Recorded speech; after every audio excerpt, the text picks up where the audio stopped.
여러분 안녕하십니까, 진성호입니다. 긴급 속보입니다.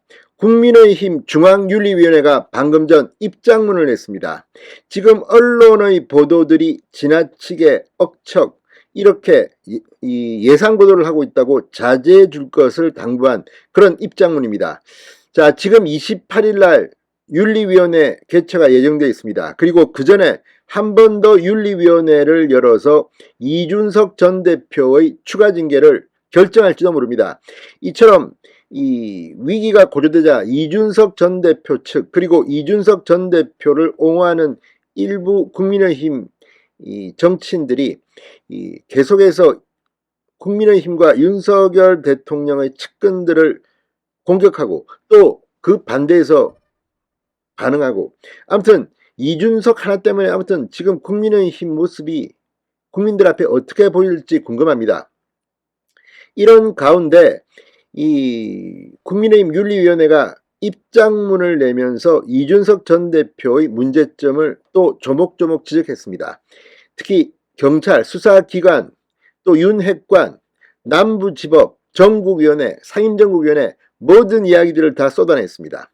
그런데 이 윤리위원회의 입장문을 읽어보면 이준석 전 대표는 지금 상당히 위기에 처한 것으로도 보입니다. 또 이준석 전 대표에 대해서 경찰이 일단 불송치 결정을 내린 것은 성접대 의혹 이 부분입니다. 이 부분은 공소시효가 제작 때문에 어차피 불송치 될 것이라는 것이 어느 정도 예상이 된 겁니다. 그렇지만 더 중요한 것은 무고죄와 이 증거인멸 교사 의혹의 수사입니다. 계속한다고 했습니다. 여기서 뭐가 나올지는 아무도 모릅니다. 오히려 최근 이준석 전 대표를 12시간 동안 소환 조사한 것이라든지 김철근 전 정무실장 그리고 이 7억 각서와 관련한 장모 이 수행원의 소환 조사 결과를 보면 어떻게 될지 모릅니다. 다 따라서 지금 윤리위원회에서 어떤 일이 벌어지는지는 사실 알기 힘듭니다. 그럼에도 불구하고 추측 보도가 계속 나오자 윤리위원회가 경종을 울린 것으로 보입니다. 진성호의 직설 시작합니다. 방송에 앞서 아직 진성호 방송에 구독자가 아니신 분은 붉은색 구독 버튼 눌러주십시오. 더 좋은 방송으로 보답하겠습니다. 자, 윤리위원회가 오늘 입장문을 내고 윤리위 활동에 대해 객관적인 근거 없이 윤핵관, 수사기관 등과 결부시켜 여론을 조장하는 행위가 당내 통합을 제어할 뿐 아니라 민심을 이탈시키고 있다고 비판했습니다.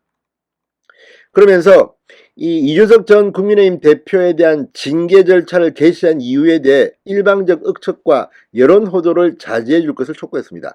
그런데 여기에는 이준석 전 대표의 발언들도 포함될 것으로 보입니다. 지금 이준석 전 대표도 은근히 SNS 등을 통해서 윤핵관, 경찰, 윤리위가 마치 뒤로 어떤 거래를 하는 뉘앙스를 주는 발언들을 해왔습니다. 이런 것도 윤리위원회 징계에 포함시켜야 될지도 모르겠습니다. 아무튼 지금 이준석 전 대표는 처음 6개월 당원권 정지를 당했을 때와 별도로 그 뒤에 보여주고 있는 당에 대한 해당 행위 같은 것들이 지금 더 큰 문제가 되고 있는 것으로 보입니다. 자, 윤리위는 정치적 의사표현의 자유는 모든 국민이 보장받는 기본적 권리지만 책임이 뒤따른다는 것 역시 일반적 사회 정치적 통념이다. 본인과 다른 정치적 입장을 가진 당원에 대해 모욕, 비난적 은행을 반복하는 것은 국민이 기대하는 건전한 정치 문화 형성에 부응하는 것이 결코 아니다라고 이야기했습니다.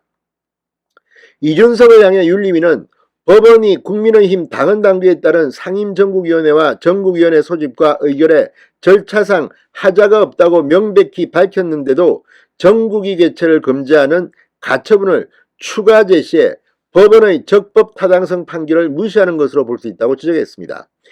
이 입장문에는 법률가가 조언을 한 것으로 보입니다. 이어 본인의 정치적 입장과 이해관계에 부합하지 않는다는 이유로 당헌당규에 따른 당내 민주주의적 의사결정 절차와 행위를 배격하는 것으로 비춰져 당헌당규를 준수해야 하는 당원의 의무를 너무나도 가볍게 여긴다는 비판을 자초했다고 비판했습니다. 이것은 이준석 전 대표는 집권여당의 대표를 지낸 사람입니다. 그런데 지금 하고 있는 행동은 자기의 이기주의 때문에 너무나도 쉽게 국민의힘을 이렇게 공격한다는 그런 비판을 받고 있습니다. 윤리위는 이준석 당원에 대한 징계 심의 절차가 진행되는 상황에서 징계 결과를 추측하는 일방적 주장과 여론을 호도하는 행위가 확산되고 경쟁적으로 언론에 보도되는 상황에 심각한 우려를 밝힌다고 했습니다. 그러면서 지난 7월 8일 이준석 당원에 대한 당원권 정지 6개월 결정을 내리는 데 있어 성상납 의혹에 대해선 판단하지 않았다고 강조했습니다. 그러니까 이 6개월 정지, 당원권 정지 6개월은 성상납 의혹, 이거는 경찰서 결과가 나오지 않았기 때문에 여기에 대해서는 판단하지 않았다는 겁니다. 그래서 이걸 가지고 뭐라 하는 것들은 윤리위원회의 결정과는 관계없다는 것을 의미하는 것으로 보입니다. 자, 윤리위 지난 18일 긴급회의를 열고 이준석에 대한 추가 징계 절차를 개시했습니다. 그간 이준석 전 대표가 윤석열 대통령 등을 향해 양두구육, 개고기, 신군부 등 수위 높은 발언을 한 데 대해 의원총회에서 윤리위원회에 추가 징계를 요구한 것을 받아들인 겁니다. 자, 윤리위원회가 28일 열리는 회의에서 이준석 전 대표를 제명 조치할 것으로 예상하는 보도들이 많습니다. 그런데 과연 그렇게 될지 아니면 그 전에 소집해서 또 다른 징계를 할지 아무도 알 수 없습니다. 그렇지만 이미 당원권 6개월 정지 처분을 받은 만큼 다음 추가 징계는 이보다 더 센 중징계일 거라는 것은 불문가지 같습니다. 진성호의 직설이었습니다. 여러분 감사합니다.